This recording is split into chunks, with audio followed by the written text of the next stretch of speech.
It's an absolute pleasure to have Midul, Pankaj, and Sharath over at this panel on digitization of Indian businesses and drawing parallels to UPI. And we have Sharath from Google, who's seeing this happen real time at Google Pay, and I have a ton of questions for him.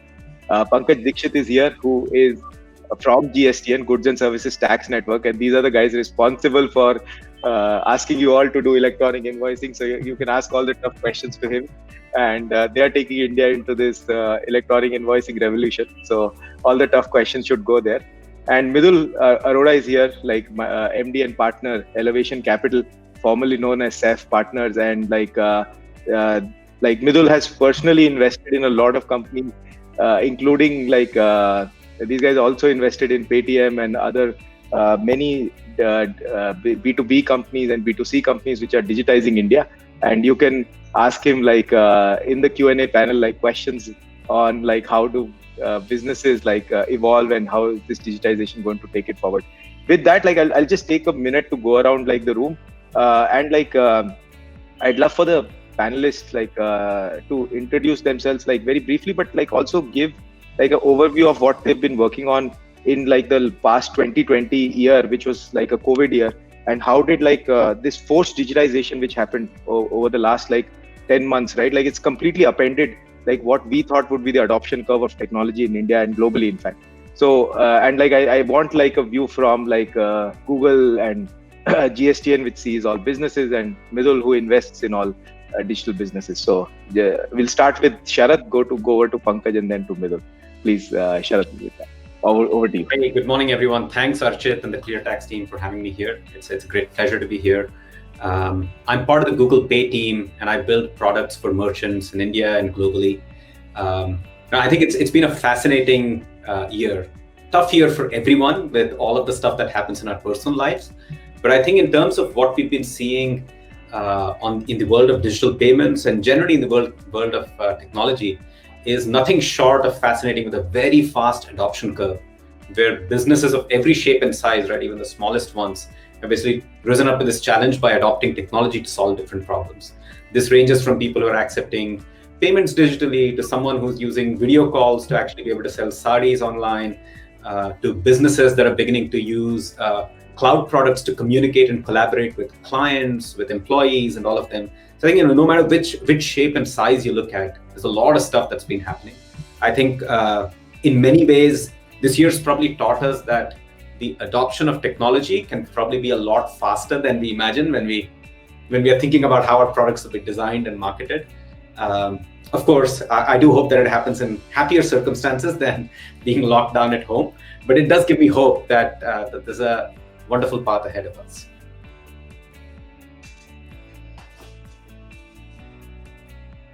Over to you, Pankaj. Thanks, Archit.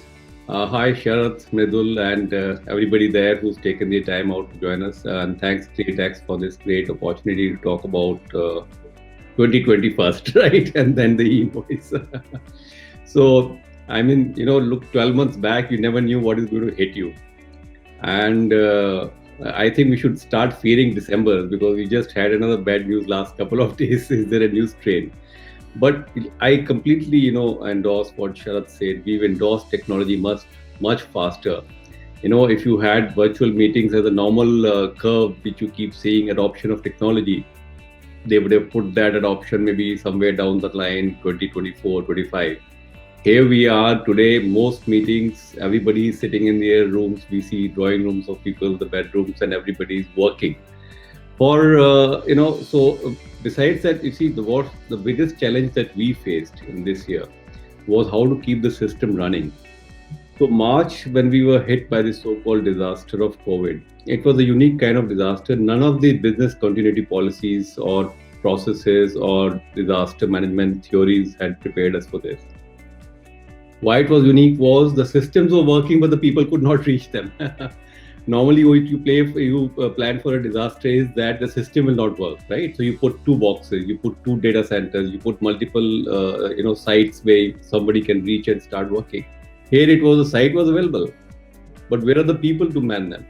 So it was a completely unique thing, and we all had to adopt. And as humans as we are, we quickly surmount challenges, and we were there. The good thing was GST system kept running. We had registrations going on. We enabled officers who always used to come to offices and work. We enabled them to work from home. They approved registrations from home. So we had at least 9,000 officers whom we enabled. The tax statutory processes, they kept happening from their homes. And good to say, business never suffered. At least the GST business did not. It did dip because of the entire economic cycle that was affected. But then the systems were up and everybody could do what they wanted to do. And, the unique thing was work from home, which used to be a no-no or a stigma for any manager or his employees. I remember in IBM, you have to, plead and, plan, can I have 2 days in work from home this month? And today it is like, you have to take permission to go to the office. So that's the great thing that the whole thing has done. And if you're pushed to a wall, you do adopt and adapt, whatever. And that's what we have done.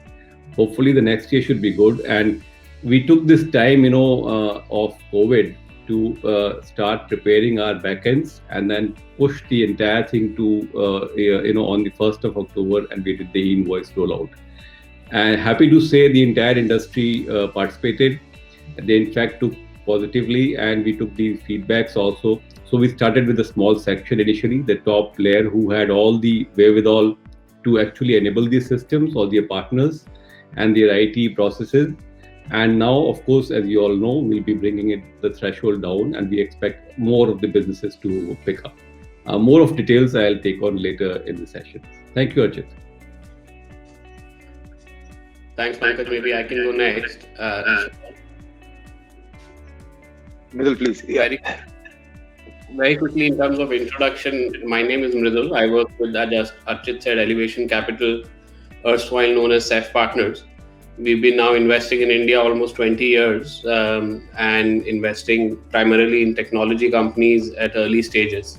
So some of the companies we've invested in include MakeMyTrip, JustDial, Paytm, Swiggy, Meesho, a bunch of businesses which have actually enabled digital adoption and taken consumers and merchants online. And another exciting company is ClearTax. Archit may have heard of that one. We're investors in. Personally, I've spent about 10 years at Elevation. I spent most of my time on fintech and financial services.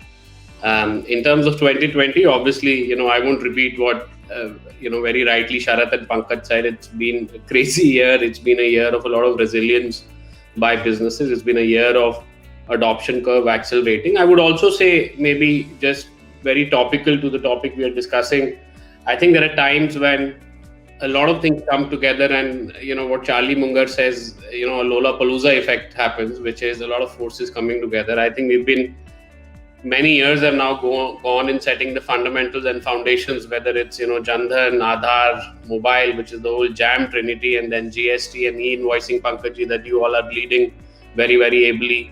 And then Geo, all of this coming together. I think the time's right with the current environment that businesses in India will go up the curve on digital adoption. I actually think SMEs will go further, higher than anywhere globally we have seen. And a lot of these enablers will only help. And we can obviously deep dive into any such topic. But that overall theme of SMEs digitizing, using business tools, accounting tools, is obviously a very, very exciting one for us overall as a country, but also selfishly for us as investors.